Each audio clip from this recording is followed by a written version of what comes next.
అన్నదాత అన్నదాత మీ అన్నదాత చెమటోడ్చి ఆహారాన్నందించే రైతన్నా అనునిత్యం నీ కండదండగా నిలిచే నేస్తం ఎవరన్నా అన్నదాత అన్నదాత మీ అన్నదాత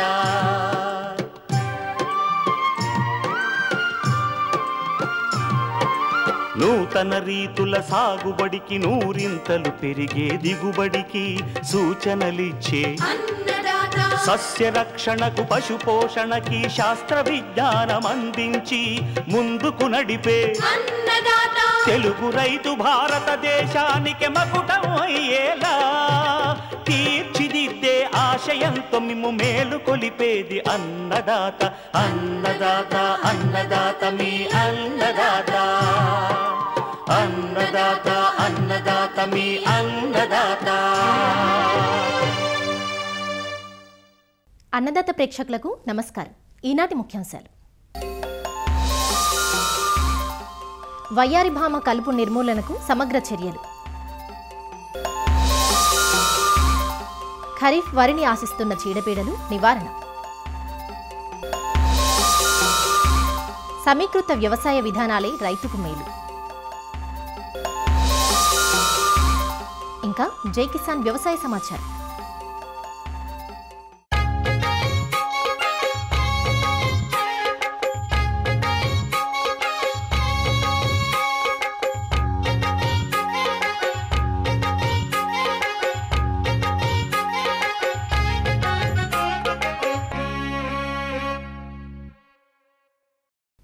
వాతావరణ మార్పులు మనుష్యులకే కాదు అటు మొక్కలకు కూడా అసౌకర్యాన్ని కలిగిస్తాయి.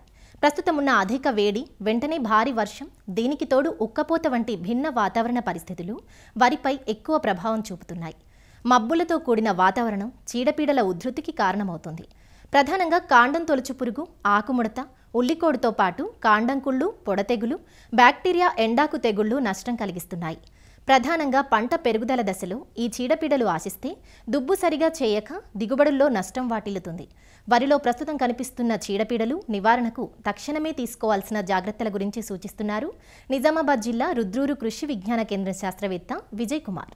ప్రస్తుతం మన నిజామాబాద్ జిల్లాలో చూసుకున్నట్లయితే చాలా వరకు వానాకాలంలో వరి పంటను విస్తీర్ణంగా సాగు చేయడం అనేది జరుగుతుంది. ఈ వరి పంటలో ప్రస్తుతం నెలకొన్నటువంటి వాతావరణ మార్పుల ప్రభావం వల్ల కాండం తొలుచు పురుగు, ఆకుముడత పురుగు, కాండం కుళ్ళు తెగులు, అలాగే ఉల్లికోడు, తర్వాత పాంపొడ తెగులు, కొన్ని చోట్ల ముందస్తుగా నాట్లు వేసుకున్నటువంటి ప్రాంతాల్లో బ్యాక్టీరియా ఎండాకు తెగుల్ని కూడా మనం గమనించడం జరుగుతుంది. అయితే ప్రప్రథమంగా మనకి కాండం తొలుచు పురుగు అలాగే ఆకుముడత పురుగు యొక్క నివారణ చూసుకున్నట్లయితే ఈ పురుగు మనకి నత్రజని ఎక్కువ వేయడం వల్ల ఈ యొక్క కాండం తొలుచు పురుగు ఆశించే అవకాశం వస్తుంది.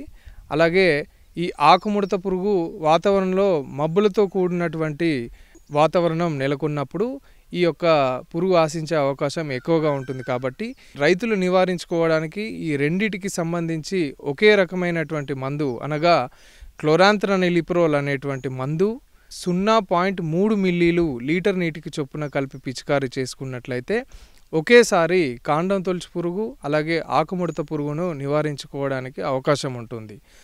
ఒకవేళ లేటుగా వేసినటువంటి రైతులు అంటే ప్రస్తుతం ఉన్నటువంటి సమయంలో 25 రోజుల లోపు ఉన్నటువంటి రైతులు కంపల్సరిగా మనకి క్లోరాంత్రనిలిప్రోల్ 0.4g గుళికలు 4 కిలోలు ఒక ఎకరానికి చొప్పున వేసుకున్నట్లయితే నివారించుకోవడానికి ఆస్కారం ఉంటుంది.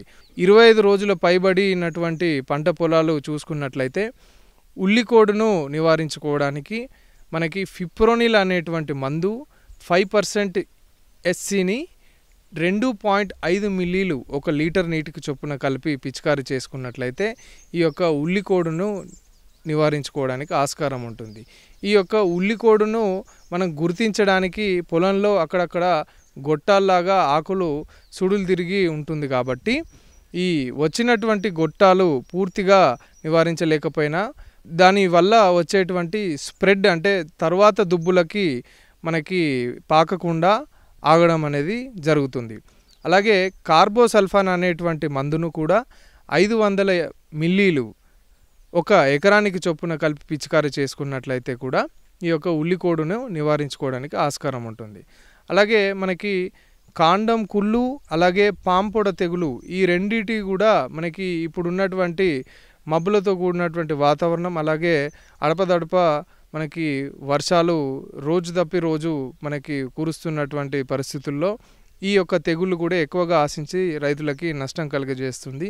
ముఖ్యంగా ఈ యొక్క కాండం కుళ్ళు తెగులును నివారించుకోవడానికి మొదలు తడిచే విధంగా ప్రోపికోనజోల్ అనేటువంటి మందును 1 మిల్లీలు లీటర్ నీటికి చొప్పున కలిపి పిచికారీ చేసుకొని నివారించుకోవచ్చు. అలాగే ఒకవేళ ఉధృతి ఎక్కువగా ఉన్నట్లుగా మనం గమనించినట్లయితే మనకి ట్రైఫ్లాక్సిస్ట్రోబిన్ మరియు టెబుకొనజోల్ అని కలిపి ఉన్న మిశ్రమ మందును 80 గ్రాములు ఒక ఎకరానికి చొప్పున కలిపి పిచికారీ చేసుకున్నట్లయితే ఈ యొక్క కాండం కుళ్ళు తెగులు నివారించుకోవచ్చు. అలాగే పాంపొడ తెగులు కూడా వరి దుబ్బుల పైన పాంపొడలు అంటే పొడ తెగులు అని కూడా దీన్ని మనం పిలుస్తూ ఉంటాం. ఈ యొక్క తెగులు నివారణకి కూడా ట్రైఫ్లాక్సిస్ట్రోబిన్ మరియు టెబుకొనజోల్ అనేటువంటి పొడి మందును 80 గ్రాములు ఎకరానికి చొప్పున కలిపి పిచికారీ చేసుకున్నట్లయితే ఈ యొక్క పొడ తెగుల నుంచి కూడా రైతులు నివారించుకోవడానికి ఆస్కారం ఉంటుంది. తర్వాత ఇప్పుడున్నటువంటి ఉష్ణోగ్రత పరిస్థితుల ప్రభావం వల్ల 22 నుంచి 28 డిగ్రీలు నమోదు అవుతుంది. అలాగే మనకి అధిక రిలేటివ్ హ్యూమిడిటీ అంటాం. ఇది వాతావరణంలో మబ్బులతో కూడినటువంటి వాతావరణం. అలాగే మనకి వర్షాలు కురుస్తున్నటువంటి ప్రాంతాల్లో మనకి బ్యాక్టీరియా ఎండాకు తెగులు ఆశించేటువంటి అవకాశం ఉంటుంది. ఈ బ్యాక్టీరియా ఎండాకు తెగులు ఆశించినప్పుడు మనకి 5% కన్నా ఎక్కువగా మనం పంట పొలంలో గమనించినట్లయితే తాత్కాలికంగా మనం నత్రజని సంబంధించినటువంటి ఎరువులు పొలంలో వేసుకోవడం నిలిపివేసి అలాగే పొలంలో ఉన్నటువంటి నీరును 1 నుంచి 2 సార్లు పూర్తిగా బయటికి తీసివేయడం ద్వారా ఆ లోపల పొలం లోపల ఉన్నటువంటి శీలింధ్రాలను మనం బయటికి పంపివేయడం జరుగుతుంది. అలాగే పొలంలో మనకి పొటాష్ సంబంధిత ఎరువును ఎకరానికి 10 నుంచి 15 కిలోలు వేసుకోవడం ద్వారా మనకి మొక్కకి రోగ నిరోధక శక్తి పెంచడంతో పాటు ఆరోగ్యంగా ఉంచడానికి అవకాశం ఉంటుంది. అలాగే ఈ బ్యాక్టీరియా ఎండాకు తెగులును కొంతవరకు అంటే ఈ యొక్క తెగుల్ని పూర్తిగా నివారించడానికి మార్కెట్లో మందులు లేవు కాబట్టి కొంతవరకు వచ్చినటువంటి ఈ యొక్క ప్రాంతం నుండి ఇంకొక వరి దుబ్బులకు లేకపోతే పక్క పొలాల్లోకి వెళ్లకుండా అరికట్టడానికి మనకి మార్కెట్లో అందుబాటులో ఉన్నటువంటి ప్లాంటామైసిన్ అనేటువంటి మందు ఎకరానికి 80 గ్రాముల చొప్పున పిచికారీ చేసుకున్నట్లయితే ఈ యొక్క బ్యాక్టీరియా ఎండాకు తెగుల్ని కూడా మనం అరికట్టడానికి అవకాశం ఉంటుంది.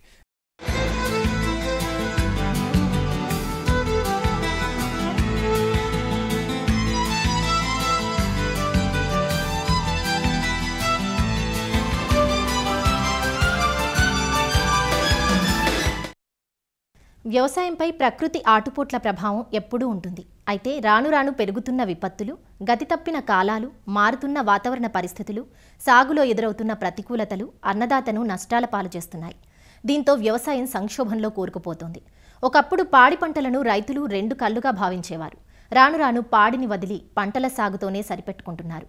రైతులు ఒక్క వ్యవసాయంపైనే ఆధారపడడం కాకుండా సమగ్ర వ్యవసాయ విధానాలను ఆచరిస్తే నికరాదాయం పెంపొందించుకునే అవకాశం ఉంటుంది. దీనివల్ల ఒక రంగం నుంచి వచ్చే వ్యర్థాన్ని మరో రంగానికి అర్థవంతంగా ఉపయోగించుకునే అవకాశం ఉంది.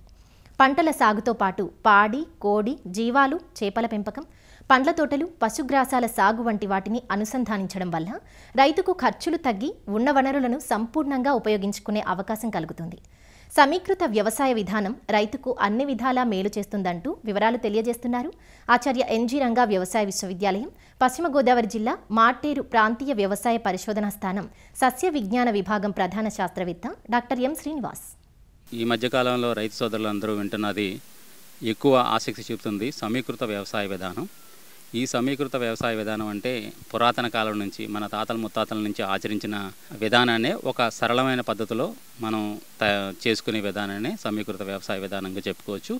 పంటతో పాటు పాడి, అదేవిధంగా పాడి అనుబంధ సంస్థలు, ఏదైనా పంట అనుబంధ రంగాలు ఏవైతే ఉంటాయో అవన్నీ క్రోడీకరించి ఒక పంట నుంచి వచ్చేది లేదంటే ఒక పాడి నుంచి వచ్చే వ్యర్థాలు ఏవైతే ఉంటాయో అది పంటకు ఉపయోగపడేలాగా, పంట నుంచి వచ్చే వ్యర్థాలు మనకి అయితే గడ్డి కానీ ఏదైతే చొప్పగానే ఉంటుందో అది పశువులకు ఉపయోగపడేలాగా, అదేవిధంగా మన పంటలో వేసుకుని జొన్నలు కానీ సజ్జలు కానీ ఇవన్నీ కోళ్ళకు ఉపయోగపడేలా, కోళ్ళ నుంచి వచ్చిన పెంట ఏదైతే ఉంటుందో అవన్నీ మన చేపల చెరువుకు కానీ లేదా పంటకు వినియోగించాలి. అంటే ఒక వ్యవస్థ నుంచి వచ్చిన వ్యర్థాలు వేరే వ్యవస్థకి ముడి పదార్థం కింద పనికొచ్చేలాగా ఏవైతే 2-3 రంగాలను ఏదైతే ఎంచుకుని ఒక పద్ధతి ప్రకారం చేస్తామో దాన్ని సమీకృత వ్యవసాయ విధానం అంటాము. ప్రధానంగా ఏంటంటే ప్రతి వాతావరణ పరిస్థితి బట్టి, ప్రతి ప్రాంతాన్ని బట్టి, ప్రతి రైతుని బట్టి సమీకృత వ్యవసాయ విధానం మోడల్ అనేది మారుతూ ఉంటుంది. ఉదాహరణకి ఒక పాడి రైతుకి పాడి ఎక్కువ ఉందనుకోండి, పాడి అనుబంధంగా ఉండే సమీకృత వ్యవసాయ విధాన మోడల్ మనం డెవలప్ చేసుకోవాల్సిన అవసరం ఉంటుంది. అదేవిధంగా కోళ్ళ గురించి ఎక్కువ ఇంట్రెస్ట్ చూపించే రైతులు ఉంటారు. అట్లాంటి నాటుకోళ్ళ ఆధారంగా ఉండేలాగా సమీకృత వ్యవసాయ విధానం మోడల్ని తీసుకున్నట్లయితే యూత్కి బాగా ఉపయోగపడుతుంది. అదేవిధంగా చేపల చెరువులు ఉన్నాయనుకోండి, చేపల చెరువులో రైతులకి ఫిష్ ఉందో ఫిష్ కాంపోనెంట్ బేస్డ్ సమీకృత వ్యవసాయ విధానాన్ని తీసుకున్నట్లయితే వాళ్ళకి లాభం. అంటే ప్రతి ప్రాంతాన్ని బట్టి, ప్రతి రైతు ఇంట్రెస్ట్ బట్టి ఆ రకమైన మోడల్ మనం డెవలప్ చేయాల్సిన అవసరం ఉంటుంది. సాధారణంగా చూసుకున్నట్లయితే మనం ఎంచుకుని 3 రంగాలు కానీ 4 రంగాలు కానీ ఒకదానికొకటి ఖచ్చితంగా ఇంటర్లింక్ అయి ఉండాలి. ముఖ్యంగా మనం చూసుకున్నట్లయితే ఈ ఉభయ గోదావరి జిల్లాల్లో ప్రత్యేకంగా నీటి సౌకర్యం ఖచ్చితంగా 300 నుంచి 350 రోజులు నీరు ఉండే అవకాశం ఎక్కువ ఉంటుంది. కాబట్టి ఇక్కడ ఫిష్ బేస్డ్ అంటే చేపల అనుబంధ సమీకృత వ్యవసాయ విధాన మోడల్ చేసుకున్నట్లయితే రైతు సోదరులకు చాలా ఉపయోగకరంగా ఉంటుంది. ఎందుకంటే ఒక పక్క చేపల చెరువు పెట్టుకుని చిన్న 25 నుంచి 30 సెంట్లలో ఒక చేపలు, దాంతోపాటు ఒక వరి చేను కానీ, అదేవిధంగా చేపల చెరువు గట్టు చుట్టూ మనం ఉద్యానవన పంటలు కానీ లేదంటే కొబ్బరి చెట్లు కానీ అట్లాంటివి సీజన్గా, అంటే సమీకృత వ్యవసాయ విధానం ఒక రోజుతోనో ఒక సీజన్తో అయిపోయేది కాదు. దాన్ని ఖచ్చితంగా 3 నుంచి 5 సంవత్సరాల ప్రణాళిక చేసుకుని ఒక పద్ధతి ప్రకారం అయితే మొదటి సంవత్సరంలో మనం ఏదైతే పెట్టుబడి పెట్టామో అది ఆల్మోస్ట్ మనకి రూపాయి పెడితే రూపాయే వస్తుంది. కానీ దాని తర్వాత ఒకసారి పెట్టిన ఇన్పుట్స్ పెట్టిన తర్వాత నెక్స్ట్ ఇయర్ నుంచి 2వ సంవత్సరం నుంచి దాని అనుబంధంగా వచ్చే ఆదాయం ఏదైతే ఉందో అది ఖచ్చితంగా లాభదాయకంగా ఉంటుంది. కాబట్టి ఈ సమీకృత వ్యవసాయ విధానాన్ని ఎంచుకోవాల్సిందిగా రైతు సోదరులను కోరుచున్నాం.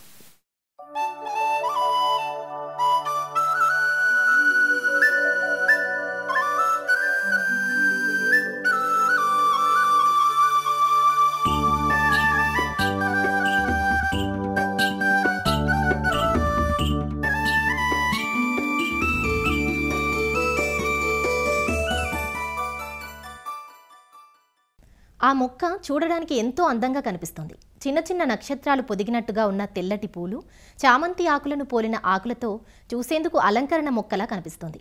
కానీ అది ఒక కలుపు మొక్క. పార్థీనియం అని, నక్షత్ర మొక్కలు అని, వయ్యారిభామ అని, పిచ్చి మాసపత్రి అని, కాంగ్రెస్ వీడ్ అని పేర్లు ఉన్నాయి దీనికి. బీడు భూములు, ఖాళీ ప్రదేశాలు, రోడ్ల ప్రక్కన, రైల్వే ట్రాక్ల పక్కన ఎక్కడ పడితే అక్కడ కనిపించే ఈ మొక్క పంట చేలలో విపరీతంగా వ్యాపిస్తూ రైతుకు సవాలు విసురుతోంది. అధిక విత్తనోత్పత్తి సామర్థ్యం కలిగి గాలి ద్వారా వేగంగా వ్యాప్తి చెందడం, పలు రకాల వైరస్లకు ఆశ్రయం ఇచ్చి పంట నష్టానికి ప్రత్యక్ష కారణంగా ఉంటుంది. పంటలకు, పశువులకే కాకుండా మానవాళిపైన ఈ కలుపు మొక్క దుష్ప్రభావం ఎక్కువే.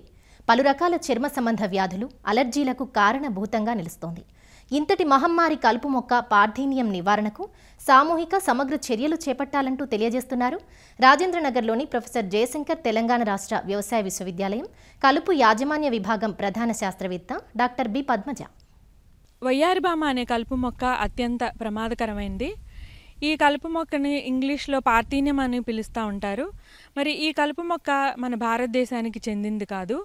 1950వ దశకంలో గోధుమలు దిగుమతి చేసుకునేటప్పుడు మెక్సికో నుంచి ఈ గోధుమలతో కలిసి మన దేశంలో ఈ యొక్క కలుపు మొక్క అనేది ప్రవేశించింది. పట్టణాల్లో కానీ, పల్లెటూర్లలో కానీ, బంజరు భూముల్లో కానీ, రోడ్ల వెంట కానీ, అలాగే రైల్వే లైన్ల పక్కన కానీ, కాలువ గట్ల మీద ఏ ప్రాంతమైనా సరే ఈ యొక్క వయ్యారిభామ అనేది విస్తరించని ప్రదేశం అంటూ ఈరోజు లేదు. ఈ వయ్యారిభామ వలన ఒక కలుపు మొక్క వలన కలిగే నష్టాలతో పాటు మనుషులకు కూడా ఎన్నో రకాలైన వ్యాధులు, అలాగే ఆస్తమా వంటి రోగాలు ఇవనేది సంక్రమించడం జరుగుతుంది. అలాగే పశువులలో కూడా ఈ యొక్క వయ్యారిభామ వలన నష్టాలు ఉన్నాయి. ఈ వయ్యారి భామ వలన పంటలలో చూసుకుంటే గనక ఇది చాలా త్వరగా పెరిగే కలుపు మొక్క. మొలచిన తర్వాత 20 రోజులకే పుష్పించే దశకు అనేది చేరుకోవడం జరుగుతుంది. ఒక్కసారి పుష్పించడం మొదలుపెట్టిన తర్వాత కొమ్మలు ఎక్కువగా పెట్టి దానివలన పుష్పాలు అనేవి ఎక్కువగా రావడం జరుగుతుంది.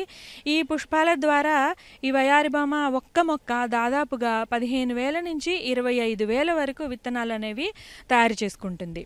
ఈ విత్తనాలు కూడా చాలా తేలికగా ఉండి నీటి ద్వారా కానీ, గాలి ద్వారా కానీ, మనుషుల ద్వారా కానీ, యంత్రాల ద్వారా కానీ దాదాపుగా మనం గాలి ద్వారా చూసుకుంటే దాదాపుగా 3 కిలోమీటర్ల వరకు ఈ విత్తనము అనేది వ్యాపించడం జరుగుతుంది. ఆ విధంగా పంట పొలాల్లో పడ్డప్పుడు పంటలతో కన్నా ముందే ఈ యొక్క వయ్యారి భామ గింజలు వేగంగా పెరిగి భూమిలో ఉన్న సారాన్ని గ్రహించడంతో పాటు నీటిని కూడా వేగంగా గ్రహించుకుని పంటలతో పోటీపడి ఈ యొక్క పంట దిగుబడిని అనేది దాదాపుగా 40% వరకు తగ్గించడానికి అవకాశం ఉంది. అంతేకాకుండా వివిధ రకాలైన వైరస్లకు ఆశ్రయం ఇవ్వడం వలన ఒక మొక్క నుంచి ఇంకొక మొక్కకి, ఒక పంట నుంచి ఇంకొక పంటకి వ్యాపింప చేయడానికి దోహదకారిగా చేస్తుంది. ఈ వయ్యారి భామ మొలచిన చోట చుట్టుపక్కల ఏ ఒక్క మొక్కలను కూడా పెరగనీయకుండా చేస్తుంది. అలాగే కూరగాయ పంటల్లో కనుక తీసుకుంటే వంగ, టమాటా ఇలాంటి పంటల్లో కనుక తీసుకుంటే ఈ పుప్పొడి ఆ ఒక్క పంటల పుప్పొడి మీద పడడం వలన ఫలదీకరణ అనేది జరగకపోవడం వలన నష్టం అనేది తీవ్రత ఎక్కువగా ఉంటుంది. పశుగ్రాసాల విషయానికి వస్తే ఈ వయ్యారి భామ ఉండడం వలన ఈ నష్టం అనేది దాదాపు 90% అనేది నష్టం జరుగుతుంది. మరి పశువులు కనుక తీసుకుంటే వయ్యారి భామను తినడానికి అసలు ఇష్టపడవు. ఒకవేళ తిన్నా కూడా పారుడు రోగం రావడము, అలాగే చర్మం మీద వెంట్రుకలు ఊడిపోవడము, పశువు రెస్ట్లెస్గా అంటే టెన్షన్కి గురవడం అనేది జరుగుతూ ఉంటుంది. పాల ఉత్పత్తి అనేది బాగా తగ్గిపోతుంది. కాబట్టి ఈ యొక్క వయ్యారి భామను మనము నిర్మూలించుకోవటం అనేది ప్రస్తుతము తప్పనిసరిగా మారింది. అయితే ఏ ఒక్క రైతో లేకపోతే ఒక మనిషో నిర్మూలిస్తే ఈ నిర్మూలన అనేది సాధ్యం కాదు. సామూహికంగా ఈ యొక్క కార్యక్రమాన్ని చేపడితేనే ఈ వయ్యారి భామ నిర్మూలన అనేది సాధ్యపడుతుంది. కాబట్టి మనము రకరకాల పద్ధతులను ఉపయోగించి రైతు స్థాయిలో పంట పొలాలలో నిర్మూలించడము, అలాగే బంజరు భూములలో, ఖాళీ స్థలాలలో, అలాగే ఇళ్ల మధ్యన ఎక్కడైనా ఖాళీ ప్రదేశాలలో ఉన్నప్పుడు తప్పనిసరిగా ప్రతి ఒక్కరూ వారి యొక్క బాధ్యతగా భావించి ఈ యొక్క వయ్యారి భామను నిర్మూలించుకోవడానికి పూనుకోవాలి. మొదటగా ఈ వయ్యారి భామని నిర్మూలించాలంటే పుష్పించే దశకి ముందే ఈ వయ్యారి భామ మొక్కల్ని పీకి కాలబెట్టాల్సిన అవసరం ఉంది. ఈ కాలబెట్టేటప్పుడు కూడా సెన్సిటివ్గా ఉండేవాళ్ళు ఈ యొక్క పొగను పీల్చకుండా మాస్క్ పెట్టుకోవడం అనేది తప్పనిసరి. జీవ నియంత్రణ పద్ధతులు అంటే జైగోగ్రామా బైకోలరేటా అనే పెంకు పురుగులను కూడా దిగుమతి చేసుకొని వీటిని ప్రవేశపెట్టడం జరిగింది. ఈ పెంకు పురుగులు వయ్యారి భామను ఆశించి ఆకుల్ని బాగా తినడం, అలాగే పుష్పాలను కూడా తినివేయడం వలన చాలా వరకు వీటి యొక్క వ్యాప్తి అనేది నిరోధించవచ్చు. కొన్ని రకాలైన ఇతర కలుపు మొక్కలు అంటే కసివింద కానీ, వెంపలి కానీ, తంగేడు కానీ ఇలాంటి కలుపు మొక్కల ఈ వయ్యారి భామ కలుపుని తొందరగా పెరగనీయకుండా నిరోధిస్తాయని మనకి పరిశోధనలో రుజువైంది. కాబట్టి వేసవికాలంలో ఈ కసివింద విత్తనాలు కానీ, లేకపోతే తంగేడు విత్తనాలు కానీ, వెంపలి విత్తనాలు కానీ సేకరించి ఎక్కడైతే వయ్యారి భామ ఎక్కువగా ఉంటుందో అంటే ఈ బంజరు భూముల్లో చల్లితే కనుక ఈ మొక్కలు ఎక్కువగా మొలవడం వలన వయ్యారి భామ అనేది పెరుగుదల కొంతవరకు తగ్గడానికి అవకాశం ఉంది. అదేవిధంగా మనము రసాయన పద్ధతులతో కూడా ఈ వయ్యారి భామను నిర్మూలించడానికి అవకాశాలు ఉన్నాయి. వయ్యారి భామ విత్తనాలు మొలకెత్తకుండా చేయాలంటే కనుక లీటర్ నీటికి 5 గ్రాముల అట్రజిన్ పొడి మందును కానీ, లేదా 5 మిల్లీలీటర్ల పెండిమిథాలిన్ నీళ్ల మందును కానీ కలుపుకుని పిచికారీ చేసుకుంటే ఈ యొక్క గింజలు అనేవి మొలకెత్తకుండానే నిరోధించబడతాయి. ఒకవేళ మొలకెత్తినా కూడా లేత మొక్కల మీద అయితే కనుక పారాక్వాట్ అనే కలుపు మందును లీటర్ నీటికి 5 మిల్లీలీటర్ల చొప్పున పిచికారీ చేసుకుంటే ఈ యొక్క లేత కలుపు మొక్కలు అనేవి ఎండిపోతాయి. ఒకవేళ ముదిరినప్పుడు కనుక గ్లూఫోజినేట్ అమ్మోనియం అనే కలుపు మందును కూడా లీటర్ నీటికి 5 మిల్లీలీటర్ల చొప్పున మనము పిచికారీ చేసుకోవచ్చు. లేదా 2,4-D సోడియం సాల్ట్ అనే కలుపు మందును లీటర్ నీటికి 2 నుంచి 3 గ్రాముల చొప్పున కలుపుకొని కూడా పిచికారీ చేసుకోవచ్చు. అయితే ఈ కలుపు మందులు ఏవి కూడా మనకి అందుబాటులో లేనప్పుడు మనము రోజు వాడుకునే వంటలలో వాడుకునే ఉప్పుని కూడా ఉపయోగించుకుని లీటర్ నీటికి 50 గ్రాములు కలుపుకుని చేతి పంపుతో పిచికారీ చేసుకుంటే గనక ఈ యొక్క వయ్యారిబామ మొక్కలు క్రమంగా ఎండిపోయి నశించిపోవడానికి అవకాశం ఉంటుంది. ఏ పద్ధతి మనకి అందుబాటులో ఉన్నా కూడా ఈ పద్ధతుల్ని ఉపయోగించుకుంటూ వయ్యారిబామను పుష్పించే దశకు రాకముందే గనక ఉద్యమ స్ఫూర్తిగా మనం తీసుకుని గనక ఒక 2-3 సంవత్సరాలు గనక ఈ వయ్యారిబామను గనక నిర్మూలించుకుంటే ప్రజారోగ్యం మెరుగుపడడంతో పాటు రైతులకు కూడా మంచి దిగుబడులు, వివిధ పంటల దిగుబడులు సాధించడానికి మంచి అవకాశాలు ఉన్నాయి.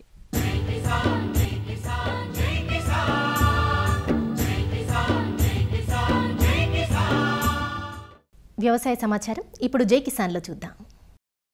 సాగు రంగంలో అందుబాటులోకి వచ్చిన డ్రోన్లు రైతులకు ఎంతో ప్రయోజనకరంగా మారుతున్నాయి. రసాయన మందుల పిచికారీలో సమయాన్ని, ఖర్చును ఆదా చేస్తూ రైతులకు పెట్టుబడి భారాన్ని తగ్గిస్తున్నాయి. ఈ నేపథ్యంలో విజయనగరం జిల్లా వ్యవసాయ శాఖ రైతులకు డ్రోన్ పిచికారీలపై అవగాహన కల్పిస్తోంది. గజపతినగరం మండలం కొణిసె గ్రామంలో ఆత్మ ఆధ్వర్యంలో కోరమాండల్ కంపెనీ సహకారంతో ఔత్సాహిక రైతులకు డ్రోన్ పరిజ్ఞానాన్ని అందిస్తోంది. వ్యవసాయంలో మనం యాంత్రీకరణ ప్రవేశపెట్టాలన్న దృక్పథంతో ఈ డ్రోన్ టెక్నాలజీని ఇప్పుడు తీసుకురావడం జరుగుతోందండి. ముఖ్యంగా మరి రైతులు పిచికారీ చేసినప్పుడు చాలా వ్యయప్రయాసలకు లోనవుతా ఉన్నారు. అలాగే మరి స్ప్రే చేసిన వ్యక్తి కూడా మరి ఒక్కోసారి పురుగు మందులు ఇట్లాంటి రసాయనాలు పిచికారీ చేసినప్పుడు వాళ్ళ యొక్క ఆరోగ్యం కూడా మరి దెబ్బతినడం, ఇట్లాంటి చాలామంది చనిపోయిన సందర్భాలు కూడా గమనించడం జరిగింది. మరి ఇట్లాంటి వాటి అన్నిటికీ మన పరిష్కారం ఏంటంటే ఈ డ్రోన్ టెక్నాలజీ అనేది. దీని ద్వారా మనం స్ప్రేయింగ్ చాలా సులభతరం అవుతుందండి. మన ఎకరానికి 10 నిమిషాల్లో మనం పిచికారీ చేసుకోవచ్చు. రోజుకి మనం 10 నుంచి 20 ఎకరాల వరకు కూడా ఈ డ్రోన్ ఉపయోగించి మనం పిచికారీ చేసుకోవచ్చు. అదేవిధంగా ప్రస్తుతం మనకి ఈ కోరమాండల్ సంస్థ ద్వారా మనం కొంతవరకు ఈ డ్రోన్స్ని ఉపయోగిస్తూ ఉన్నాం. ప్రభుత్వం తరఫున కూడా మరి డ్రోన్స్ని మరి మనం ప్రమోట్ చేసి చాలా పెద్ద ఎత్తున డ్రోన్స్ ఇవ్వాలనేది గవర్నమెంట్ యొక్క ఉద్దేశం అండి. మన జిల్లాలో చూసుకున్నట్లయితే 20 మంది రైతులని డ్రోన్స్ పైలట్ల కొరకు మరి వారికి కూడా ట్రైనింగ్ గుంటూరులో మనం ఇవ్వడం జరిగింది.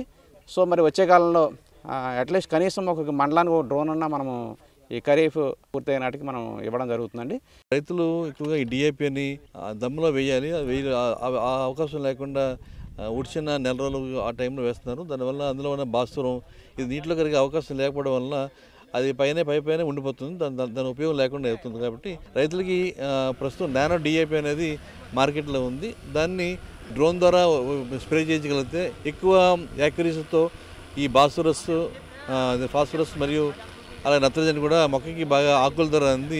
ఆకులు కాకుండా వేరే వ్యవస్థ కూడా బాగా వస్తుందని చెప్పి ఉద్దేశంతో ప్రయోగాత్మకంగా ఈ ఆత్మ ద్వారా ఈ కొనిసె గ్రామంలో 40 ఎకరాల్లో ఇది చేపట్టడం జరిగింది. ఎకరానికి 1/2 లీటర్ నానో డిఏపి 10 లీటర్ నీటిలో కలిపి పిచికారీ చేసినట్లయితే సరిపోతుంది. కాబట్టి దీన్ని ఎక్కువ మంది రైతులు ఈ టెక్నాలజీ ఉపయోగించుకొని మనం దమ్ములో వేసే పరిస్థితి లేదుగా, ఎక్కువ మంది లేదు కాబట్టి ఈ పైన ఆకుల ద్వారా అందిస్తే ఎక్కువగా రైతులకు ఉపయోగపడుతున్న ఉద్దేశంతో ఈ కార్యక్రమం చేపట్టడం జరిగింది. డ్రోన్ పిచికారీలపై నిర్వహించిన అవగాహన కార్యక్రమానికి వ్యవసాయ శాఖ అధికారులు, డాట్ సెంటర్ శాస్త్రవేత్తలు, డ్రోన్ నిర్వాహకులు, రైతులు అధిక సంఖ్యలో హాజరయ్యారు. ఈ సందర్భంగా ఎకరానికి 1/2 లీటర్ నానో డిఏపి 10 లీటర్ల నీటిలో కలిపి డ్రోన్తో పిచికారీ చేయాలని ప్రయోగాత్మకంగా రైతులకు వివరించారు. సుమారు 40 ఎకరాల్లో నానో డిఏపిని పిచికారీ చేశారు. వ్యవసాయ శాఖ చొరవ రైతులు హర్షం వ్యక్తం చేస్తున్నారు. గ్రామీణ ప్రాంతాల రైతులకు ప్రభుత్వం డ్రోన్లను అందుబాటులోకి తీసుకురావాలని కోరుతున్నారు. వ్యవసాయ శాఖ వారి ఆధ్వర్యంలో డ్రోన్ తోటి పిచికారీ చేయడం, ఎరువులు అలాగే పిచికారీ మందులు ఎలా చేయాలో వాటి గురించి, తర్వాత ఈ ఫెర్టిలైజర్లో కూడా మామూలు ఫెర్టిలైజర్ కాకుండా నానో యూరియా, నానో డిఏపీలు పెట్టడం జరుగుతుంది. దానివల్ల ఏంటంటే ఖర్చు బాగా తగ్గుతుంది, లేబర్ కూడా అంత ఎక్కువ అవసరం పడకపోతుంది. కనీసం 3-4 ఊర్లకైనా ఆర్బీకే పరిధిలోనే ఒక డ్రోన్ సిస్టమ్ను పెట్టడం, దానికి తగిన టెక్నాలజీని అంతటినీ ఇంప్లిమెంట్ చేసేటప్పుడు రైతులను ఎడ్యుకేట్ చేయాల్సిన బాధ్యత ప్రభుత్వం తీసుకొని వాళ్ళని ఆ రకంగా కన్వర్ట్ చేసేటట్టు ఉంటే రేపటి రోజున రైతు బాగుంటాడు, తద్వారా దేశం బాగుంటుంది అనేసి ఒక ఆలోచన. ఈ విధంగా సక్సెస్ అయితే రైతులకు మాత్రం చాలా సేఫ్టీ సార్ ఇది. ఎందుకంటే మాకు అట్లీస్ట్గానే ఎకరానికి కొట్టాలంటే మాకు లీస్ట్గా 2,000 రూపాయలు అయిపోతుంది ఇప్పుడు ఇదే విధంగా కుట్టుకుంటే. కానీ దీనివల్ల అయితే మాకు ఏంటంటే 800తో అయిపోతుంది. దాని విధంగా అయితే ఇది కానీ మా డాక్టర్ గారు కొడిస్తున్నారు కాబట్టి ఇది కానీ సక్సెస్ అయినట్టయితే అందరికీ, రైతులందరికీ కూడా చాలా సేఫ్టీ. ఇటువంటిది కూడా ప్రభుత్వాలు కూడా చాలా అందుబాటులో పెట్టుకుంటే చాలా బాగుంటుంది సార్. సాగులో డ్రోన్ సాంకేతికతతో రైతులకు కూలీ ఖర్చులు తగ్గడంతో పాటు రసాయనాల విష ప్రభావానికి గురికాకుండా ఉండే అవకాశం ఉంటుంది. కాబట్టి రైతుల అవసరార్థం ఖరీఫ్ పూర్తయ్యే నాటికి మండలానికి ఒక డ్రోన్ చొప్పున వ్యవసాయ శాఖ తరపున అందుబాటులోకి తీసుకొచ్చేందుకు ప్రభుత్వం చర్యలు చేపట్టిందన్నారు. మరిన్ని విభిన్న అంశాలతో రేపటి అన్నదాతలో మళ్ళీ కలుసుకుందాం. అంతవరకు సెలవు. నమస్కారం. అన్నదాతలు తమ సందేహాలు, సమస్యలను 1800-425-4085 టోల్ ఫ్రీ నెంబర్లో ఉదయం 10 నుంచి 11 గంటల మధ్య పని దినాలలో సంప్రదించగలరు. ఈ కార్యక్రమాన్ని యూట్యూబ్లో www.youtube.com/annadata-etv లింక్ ద్వారా వీక్షించవచ్చు. అన్నదాత కథనాలు ఈటీవీ విన్ మొబైల్ యాప్లో వీక్షించండి.